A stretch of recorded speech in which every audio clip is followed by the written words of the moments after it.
Oh, here they come. Hello, everybody. There's Pam. Oh, to Jaden. Oh my goodness.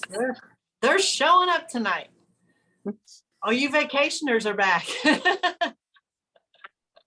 Oh my God. Hey. Seen double. Yeah.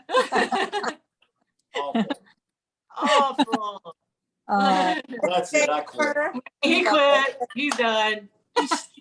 Best day ever. My garage is closed. Sorry, ladies. Hey, babe, would you grab my jacket? I don't know what I did with it. Ooh, it's been a busy day. Have you guys had a good day? Did you have a good day? Yeah, it's been fun. It's gone really fast. Yeah, I know. We're like, I feel like we've just been meeting up with people all day, and then all of a sudden we're like, oh my God, what time is it? It's taking forever. Oh my gosh. Yeah, it's been a good day, but these last 2 days, Wade and I worked yesterday because we can't close the body garage down, right? So we worked till 5 yesterday. And that was pretty much it, wasn't it? We went over to his parents' house, and his mom, I had a cheat meal. His mom made the best potato salad. Holy cow. I was 1.5 pounds more this morning. It was all the salt and potatoes. I was like, hallelujah, that was delicious. Like it was worth it. It was worth those 1.5 pounds. You know what? It'll come back off. Listen. She was 1.5 pounds. 1.6 pounds, actually. Oh, there's Rona. In 3 weeks, I've gained 13 pounds. Yeah. But y'all, he has gained 13 pounds because he's supposed to be gaining a lot of pounds right now. Yeah. Jeez, can you imagine that? It's a 13 lot. pounds. He's happy about it. It's like, I've gained 13 pounds. I'm like, shut up. Go No. over there and eat your chocolate. He's such a guy. Such a guy. Yeah, you're like, don't eat that in front of me. I don't want to see your chocolate. Get out of here. Oh no, he's really been actually eating pretty good, except for vacation. He had a few burgers. I did. I had quite a bit of red meat, believe it or not. Even I didn't have that much seafood. I had shrimp one night, I think, and I had calamari a couple of times. And that was really. But they don't understand why you gain so fast, probably. Oh, so okay. Tell him why. Yeah, right. It's not like tell him why you gain so fast. You're It's not 13 pounds of muscle. All right. It's not. I don't know. No.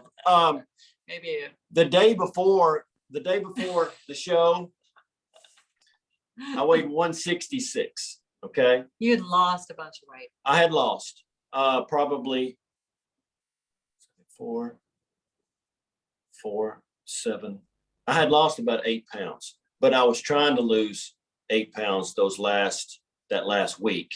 And of course, I depleted myself of water for the last 24 hours before the show. So that was probably 3 or 4 pounds right there.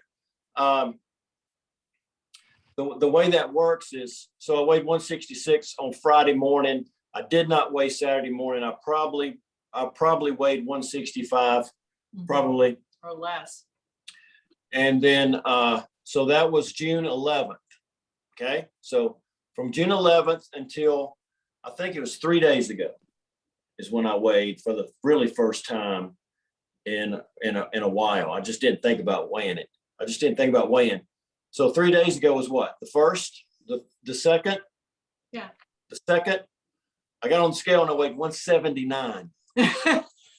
And I'm like, holy crap. I hadn't weighed 179 in a long time, but I'm gonna try to keep that. I'm gonna try to go into the next show weighing about 180 if I can. I don't know that I can. It's really hard for me to get that much weight on, so we'll try. But well, it's hard for you to get that much muscle weight on. So here's why I gained so fast over a 3 week period.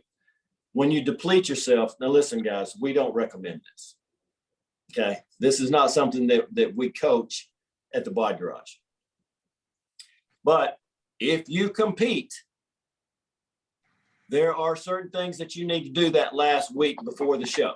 All right.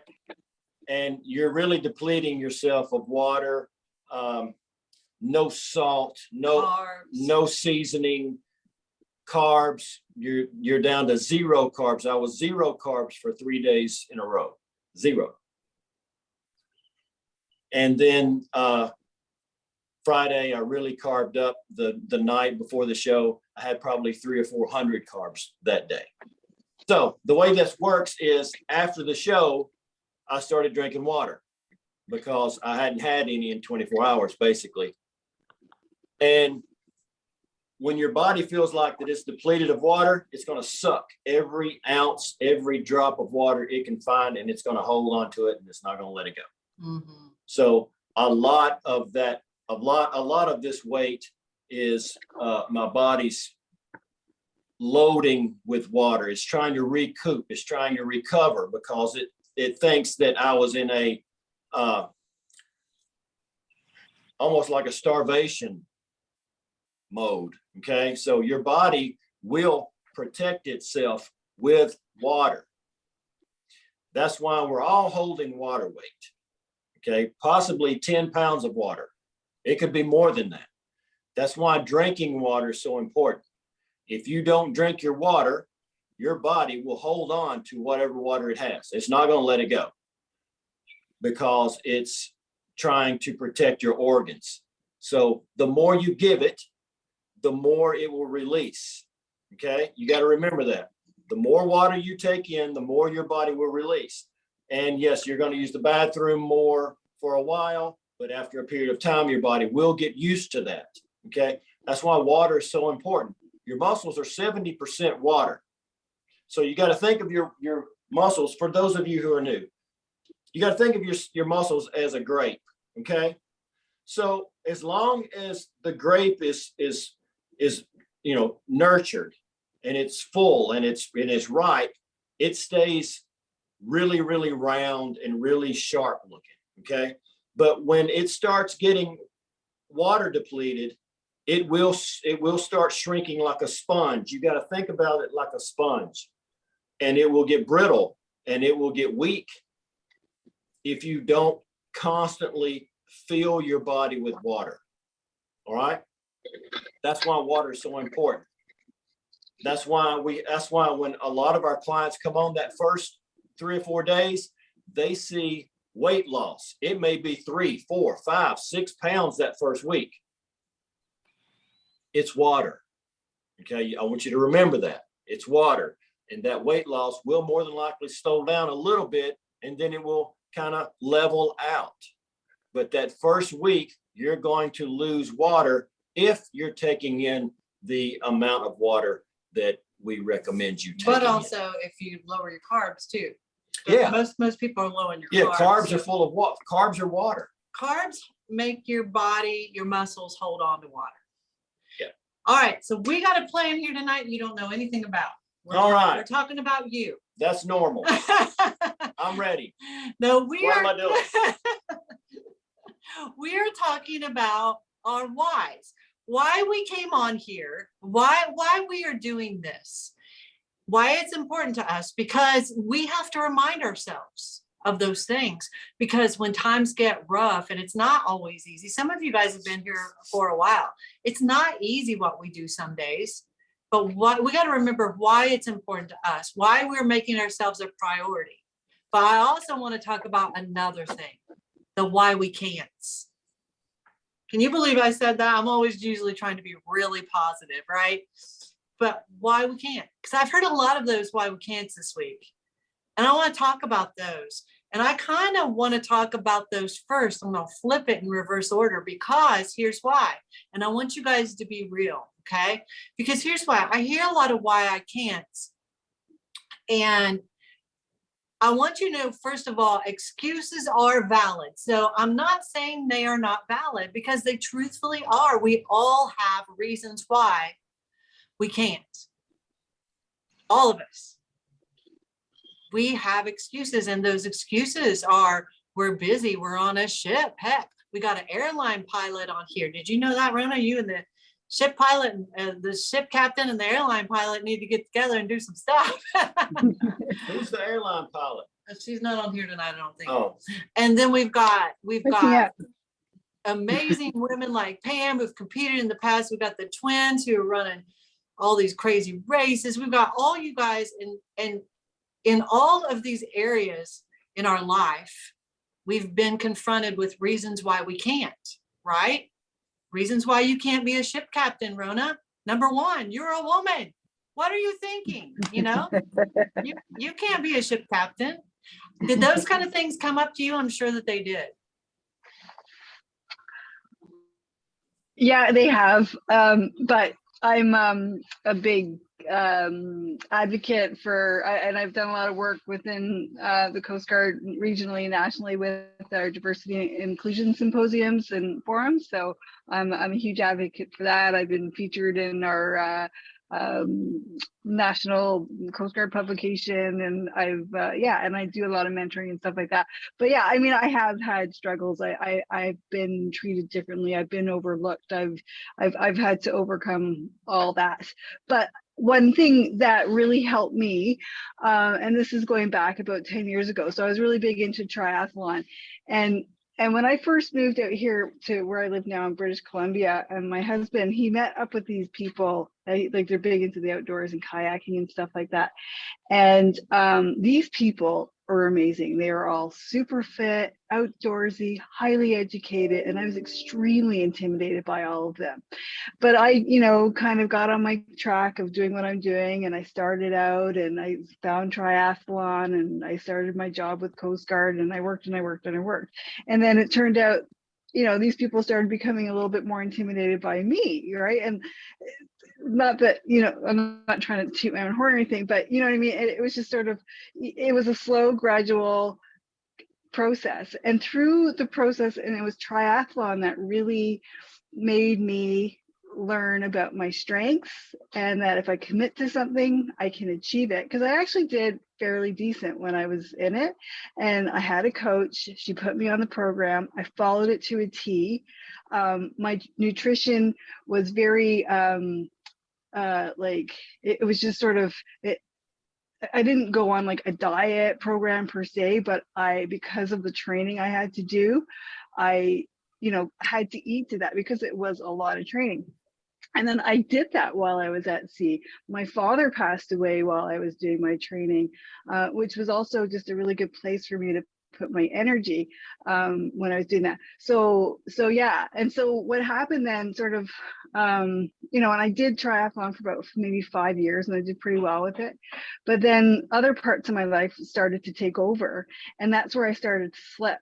And then my diet started slipping, right? And so even though I'm at a good place with my career, and my boat is done, my own boat, and my husband and I are getting ready to go sailing, I put all this together, and I would think back, I'm like, okay, now I'm gaining weight, and I'm falling off here, and I don't feel good anymore, and so yeah, so I'm trying to get that back. My life is leveling out again. I am trying to find that balance of like work life. It's still hard because we're still both very, very busy. Like when I go home, I have so many projects I have to do. So yeah, so it's just really trying to, like every morning I'm up at 5 o'clock. Well, my alarm goes off at 5. I get out of bed at 5:30, but I get up, I work out 6 days a week while I'm on ship. I work 12-hour shifts. So yeah, so you just have to regiment yourself, and you have to commit. My diet is hard because I'm not in control of my food a lot of the time. I've got a really great cook this patrol, but just the last 3 days I have been really like, no, I'm going to meet my calorie goals, and I have. So, and my carbs may have been a little bit high, but again, I'm trying to control it as best as I can. So, and it's just, you really, really, really got to commit. And so there's no other way around it. So yeah, anyway, that's my story. Yeah. But one thing I hear you saying though is, I got to find a way around it. I can do it anyway. Your father died. Most people would have found that as an excuse, and you didn't. No. And that's what I love. You said, well, I had to basically pour myself into what I was doing. And I know that you were grieving at the same time. You had every excuse to quit because you're a woman. People don't want to see you be a ship captain. Most men in military don't want you to be their captain, to be really honest. It's a hard place to be with some men. And here you are, you did it anyway, but you had every excuse that you could have quit. And those would have been valid excuses. They would be very valid excuses. So that's what I want to talk about tonight. See, her excuses would be very valid, right? Pam, I put you on the spot all the time, honey, but you are so inspiring. And I don't know if you want to share this, and you don't have to. No, I don't But mind. Could you tell people where you were not very long ago? I was in a wheelchair. Yeah, about 5 years ago, I used to compete years ago, but then I got into competing with horses and rode and competed. And one show, I just felt like I was not any longer in control of my body. I couldn't even stay in the saddle. And I told my husband something's not right. And I was doing the gym 4 days a week and then riding multiple times a week too. And I got down and I couldn't even do a push-up. And I said, something's wrong here. And so when we got back home from the show, I started seeing doctors, and you have to go through the whole myriad of decision trees and all that they have to go through. It took them a year to diagnose me.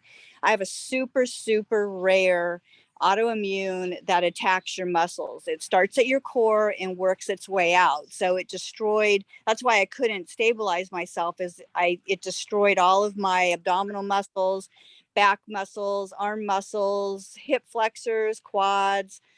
I had zero butt. You talk about you had no butt. I had zero. And my skin was hanging on me. And it got to the point where I could not even lift my foot 2 inches to get through a threshold of a door. Couldn't get out of bed, couldn't get out off the toilet, couldn't do anything for myself at all. And so I was in a wheelchair, and we thought it was it because they really didn't know what it was because it's so rare. They didn't know how to treat it. I was misdiagnosed, mistreated, and that set me off even worse. So finally, we lived in Scottsdale at the time. I got to the Mayo Clinic and they got me back on track. I, thank God, had a doctor who knew what it was, started treating me, and it's been a really, really slow road back. But, it's just, I didn't have a why not. It's like, I need to do this to, first of all, get back to, I didn't know how far I could come back. I really didn't. And I'm amazing myself as I go. But, it's like my muscles are starting to grow again. And, most of the doctors told me not to work out. They said, we don't know what's going to happen. We don't know if your body can recover. We don't know if it'll, because you're tearing down the muscle. We don't know if it's going to repair it. So they really didn't want me to work out, but I couldn't sit sedentary. It's just not in me. And I just told my husband, if I'm going out fighting. So, he was behind me because he's a triathlete, and he's like, let's just do what you can do. And we just started really slow. And when we moved to this coast to Tennessee, I now go to Johns Hopkins and I see the top doctor in the world for this disease. And he's like, you are our poster child. Nobody has ever come back from this disease ever. Most people will just be sedentary on the couch and that's their life. And, so he said, go for it. He said, show us what you can do and what you can do to recover. And, I've sent him pictures of my muscle growth and he's like, man alive, you make me want to get in the gym. It's kind of fun. It's like, I'm silently inspiring people. It's not what I meant out to do. I meant just to live. And so for me, it's a matter of life, not, I like to look good. Of course, who doesn't, right? And I'm always critical of myself, but, my goal is just to see how far I can get myself back. So that's my story. You barely So- talk after that. It's hard to Yeah. talk after that because it makes you want to cry. Well, I Thank you for sharing. yeah, I had a trainer before. I think talked to Allie about this, and it was totally just online, and I didn't feel the interaction. I didn't feel the support. I just, that. And then when I found you guys, I'm like, these guys just strike me. It's like you invigorate me. You light my fire every morning. And it's just like it just. I love you guys, so thanks. Love you too. Amazing. Once again, Pam had every reason, every excuse, but she rose up and she fought for herself. She still is. She still is. Amazing. So inspiring. So I love it. Both of you women are so inspiring. Roxanne, where you at? You didn't know I was going to call on you either. No. I want to know your reasons why you can't. Why I can't? Yeah, tell us, do you care to share a little bit about your stuff? Sure. Boy, I don't want to go after You don't have to tell what you don't want to tell. Just whatever you. No. I'm happy to. It's nothing. I am. So I was sidelined. I became. I was not like athletic growing up at all, and I got into working out as an adult. And I was going through a really, really, really tough divorce, and the gym became my outlet. And I just kept having this like, oh gosh, I wonder how far I could take this. And I wound up competing in fitness competitions, and just it was incredible. And I did like obstacle course and strong woman competitions, which are cool, like flipping over the top of a 15-foot cargo net and things like I never ever imagined I would do. And but I had some really significant injuries along the way. And I guess, I don't know, maybe it was a godsend, because had I not hurt myself so badly, I probably never would have, well, not as soon as I did. I wouldn't have been under an orthopedist's care. And I learned that I have degenerative arthritis. And by the time that I found Allie and Wade, I was nearly not able to walk. Like I was in so much pain that I had to think about, okay, is it a good day? Can I walk to the mailbox? That was where things were. So it was just, and this was, over the course of years, kind of the deterioration. So my health was not good. And I was trying to do I was trying to do the things that the doctors told me to do, which was not work out, all of this, everything that I couldn't do. But the rest of my health deteriorated so badly while I was trying to preserve my feet from the arthritis that was degenerating my bones and my joints. And I just, something clicked for me at some point, and I just realized I have to find a way to do. There has to be. And I see people who have overcome so much more than me, like Pam, who I didn't even know your story then, but I had this awareness, like watch people who are disabled, who like, okay, I can't train lower body because I'm in a wheelchair, but I can do pull-ups for days, like stuff like that. And I was like, there just has to be a way. So I had a shift in my thought process, and I began finding ways to get my arthritis, the pain from the arthritis, under control, and finding ways to do like really weird modifications and things so that I could do a little bit of training. But I had a lot of fear. I was very fearful of hurting myself. And so it's been a long road for me getting active again. But that's where I've come from. So it took me, so I've been working with Allie and Wade for 6 months. And in 6 months, I've lost 10 pounds, which I'm very, very, like, yeah, I'm so thrilled. It's like the happiest 10 pounds anybody ever lost, I think. I still for sure have things that I struggle with. And I think that it's so funny, because my biggest why I can't was that, like, I got over that. I can't because, well, it was basically that I was afraid. All I had was a bunch of lists of what I'm not supposed to do. And I was really, really afraid of hurting myself. And I feel like I've gotten past that, but that's a daily thing. now my why can't. I think you hit the nail on the head, Allie, when you were asking us about, the next time you say, I don't, I think, I don't remember how you said it, like that. I don't have time for this. Say, I don't have time for me. And I was like, oh, damn, she nailed it. Yeah. I think that's it. I prioritize the rest of the household ahead of myself. And, nobody wants me to, is the funny thing. I have such a supportive family. Nobody wants me to prioritize them except for the animals. The animals are all cool. But my family, anyway, so that's the thing that gets me on the why I can't. Yeah. The thing I read it somewhere, and I don't know who actually wrote it, but it said, and I read it and I was like, holy crap, I don't even know if I should say that out loud because it sounds rude.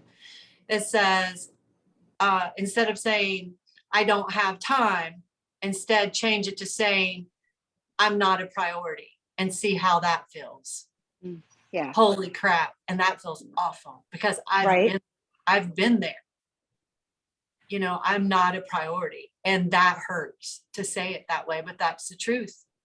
It is. Yeah. And what I love about Roxanne is I love so much about her and so much about all of you, but I want to tell you, when I gave her workouts for the gym,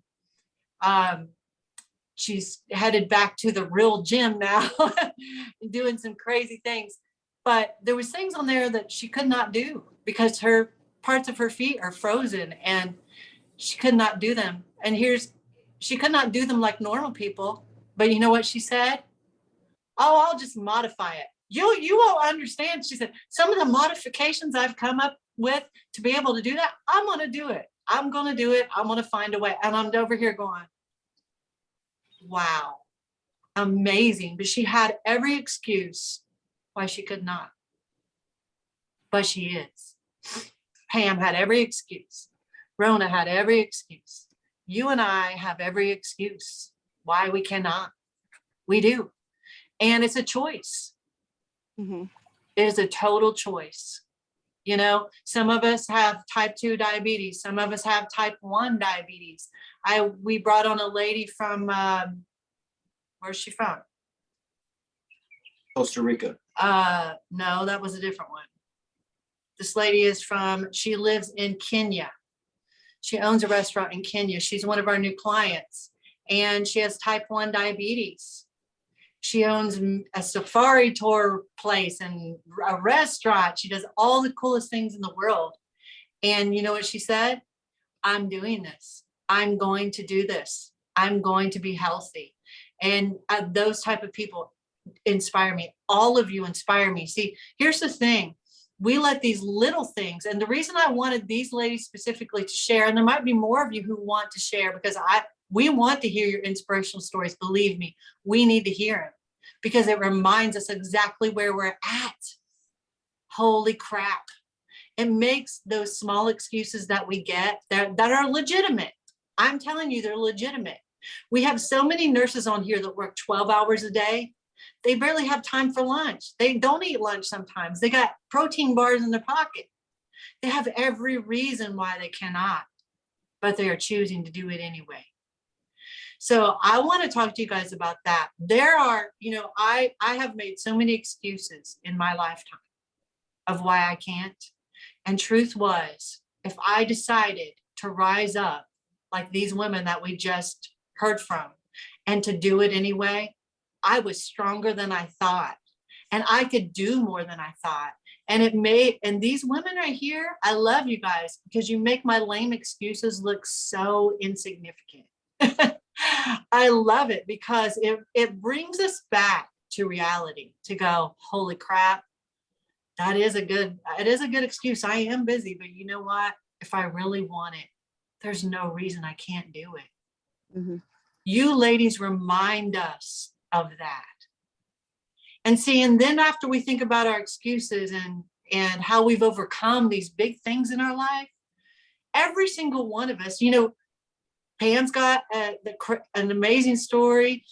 Roxanne's got an amazing story. Rona's got an amazing story, but you have an amazing story. You have stories of things that you've overcome.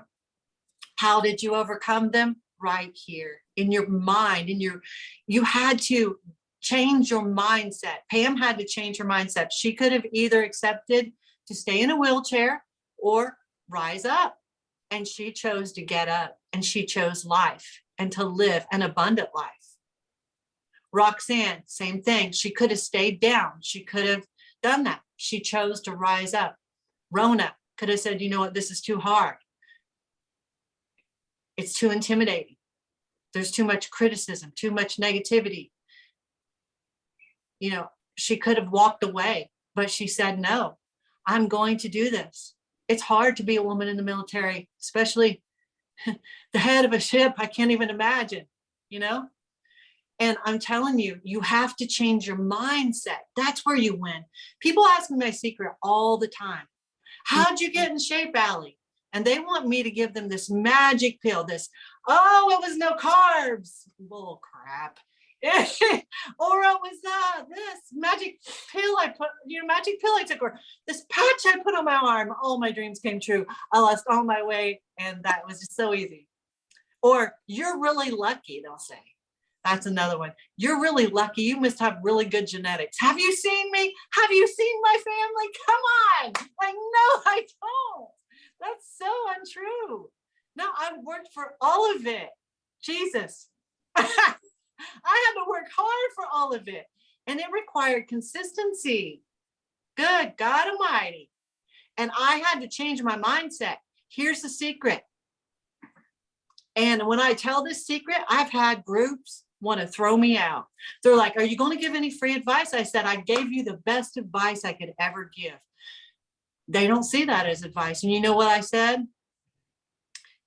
You can know all of the diet rules. You can know what your calories are supposed to look like. You can know what your protein's supposed to look like. You can have all of the information, but until you put it to work, it ain't going to work. So here's the deal. You change your mindset and you get up and you make it a lifestyle. It becomes you. You become it. That's you change your life, because a diet mentality is going to get you to lose some weight, and then you're going to be right back where you were in the beginning. You're going to come right back and you're going to say, Allie and Wade, I need you again. This is awful. And you know what?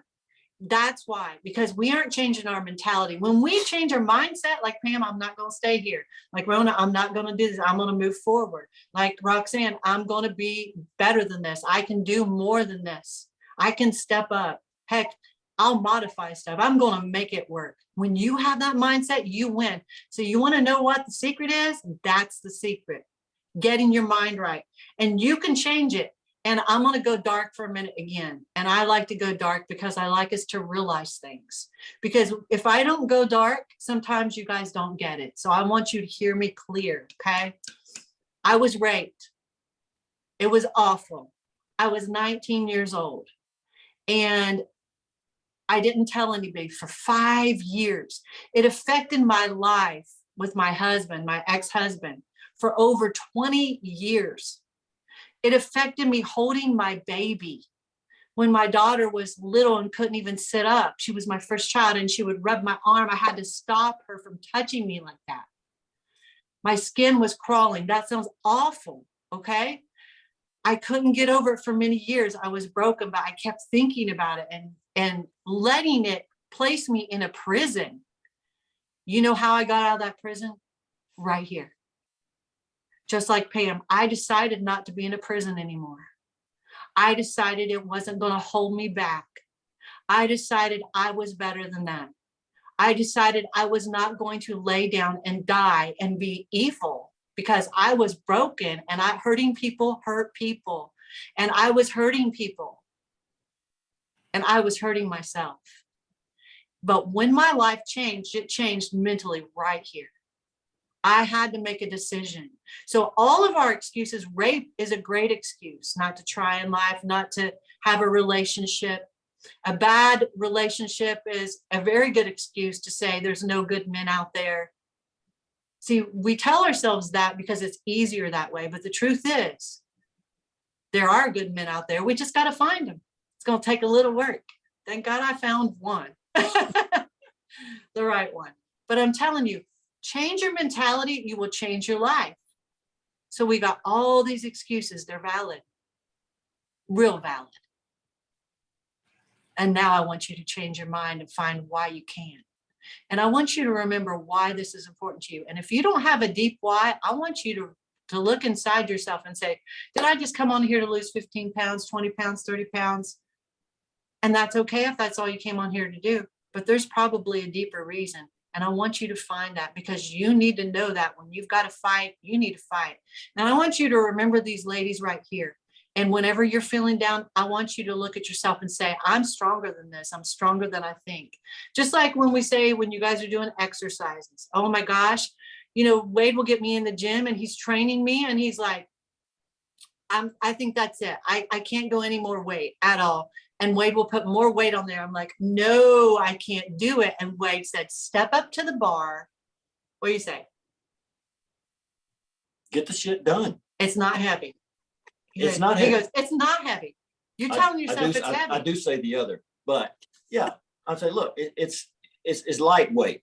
Just walk up to it and do it. And just do it. Stop thinking about what's on the bar and focus on how you do it. He said, you know what to do. Now just do it. And when I focus on the weight and I think, oh my God, it's 260 pounds, 270 pounds. One time I did what, 650 pounds. Well, yeah, there's a there's a It's leg scary. press called the pendulum press. Pendulum squat. And at one time, I don't know, maybe a year ago, she was doing 5 plates on each side. She was doing 5 plates on each side, so 10 plates. All right. That's 450 pounds. Yeah. So we were at the gym, I don't know, about a month ago. Plus the machine. So And 5. she had 2 or 3. She had 3 on each side. And she was terrified that that it wasn't going to come back up. If she went down with it, she was going to be done. Well, so she did 3 reps and racked it. And she looked at me and she said, I used to be able to do 5 plates on each side. I said, okay, put another plate on each side. So she put another plate on each side, and that was 4. And she really got nervous now. And she was thinking, I can't do it. I'm like, just get in the pendulum and do it. Stop thinking about it and just do it. She did 3 reps of 4 plates on each side. Okay. So she got off the pendulum. I said, put another plate on. So she put another plate, and that's 5 on each side. So she's back up to what she said she did a year ago, thinking, I can't do that kind of weight anymore. And she didn't want to get under it. There's 5 on each side. That's 450 pounds plus the sled. yeah. So I finally got her under it, and I had my headphones on. I'm trying to do my stuff on the other side of the room. So I'm over here taking care of her. Okay, I'm in the middle of sets, forgetting what I'm doing, and I said, just get in there and do it. I did 1. Now listen. She did 1 and racked it. And I said, there you go. You can still do it. And I turned around and I walked away. And of course, there's mirrors in this particular room. There's mirrors all the way around. And I was looking in the mirror and I was watching her, and I got doing what I was doing. I was doing some kind of bench press. I got pissed. She got I pissed. really did. I was like, you know what? I'm not going down like that. She got back under it and she did 8 reps Of 10 plates. of 10 plates. I thought I couldn't do 3 on each side. I thought I couldn't do 4. I'd only done 3 reps of 4 on each side. I did 8 reps of 10 plates, and I probably could have done 10 reps easy. And I knew then, I reminded myself, you're stronger than you think. Your mind wants to limit you. Ladies, you can do this. You can do this. You're going to have to think your way through it. There's bumps in the road. You know, there's things you're going to have to overcome. If you're a nurse and you're working 12-hour days, I mean, you're going to have to figure it out, but you got to do some problem solving. And at first it's a learning curve. You got to figure it out, but it'll become your habit, become your lifestyle, become who you are. And then it's not hard anymore, right? You're stronger than you think. So if you need someone to help you figure it out and you need someone to kick your ass, he'll kick your ass. I'll help you figure it out. Okay. Cause I'm good cop, he's bad cop. But seriously, we can do this. So we didn't even, it's 7-11. We got to let you guys go. Yeah, I want to say one thing before before I go, and this does have something Okay. to do with the bad cop, good cop thing. Something I want you guys to remember, and it's a quote that I just heard the other day, and I said it over and over and over again to Allie, and it goes something like this. Don't be pissed off about the progress you didn't make from the work that you didn't do. Okay? Don't be pissed off about the progress you didn't make from the work that you did not do. You put in the work, you will get the progress. That's good. Okay? Amen. Amen. All right, I'm Yeah. done. We got church tonight. Well, ladies and gentlemen, it was so good to see you guys. You know, we have probably around 150 clients right now. We need to start really circling around each other. I know people have been on vacations. It's been crazy, but you know what? We're really going to try our best to start rounding people up and try to make this thing a better community online. We think it's really important. It's really important that clients hear from Pam and Rona and Roxanne, hear those stories. But you also know what? It's also important to hear from you, Allison and Mira and Angelique. And you know what? Who else we got on here? I can't see because of myself. Michelle. We've got Michelle on here. We've got Virginia. What a testimony Virginia has. Katie, Christine, all of you guys. You're important. And you know what? People need you. Women need to hear from you. They need to hear your stories like that. Oh my gosh, does their stories not fire you up? Good God, it makes me want to just go do it. Anything you put your hands to, you can do it. And this diet stuff, it's easy. Just get your mind right. Mhm. I love you guys. We're going to talk more about this soon. I'm going to start putting together a weightlifting group for women. And so we'll be talking about that soon. We're going to get together, talk about what that should look like. I'll have your input on that because I need it. I don't want it to be something I think of. It needs to be better than that. All right. Yeah, and the last thing is, every now and then, it's okay to have some ice cream. All right. It really is. It's all right to have a big bowl of ice cream. I'm going to have one here real soon. But yeah, don't, and I'm going to say this, and it has to do with your nutrition. Don't feel strangled by it. Okay. This is a Right. lifestyle. It's not a 30-day meet my goal diet. This is a lifestyle. Make it fit your life. Enjoy your life. Okay.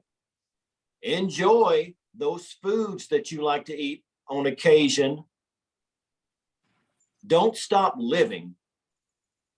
And just, 85% of the time, yes, you've got to be clean. You've got to be clean. Clean food. Clean food. Yeah, I'm not. Yeah. 15% of the time, enjoy that cheat meal. I've got a lot of clients that are terrified of the cheat meal. In fact, we've got some that's gone 3 or 4 weeks without taking one. So if you're one of those people, I'm telling you, take the cheat meal every single week. All right. It's good for your mental health, and it's good for your metabolism. There's a reason why we do it, guys. Okay. We love you guys. See ya. Have a great night. Thank you, ladies, Pam, Rona, Roxanne. Thank you for sharing your testimonies. I'm sorry I always put you guys on the spot, but I Anytime. sure. You guys are so inspiring. We love you guys. Have See a ya. great night. Bye. Bye.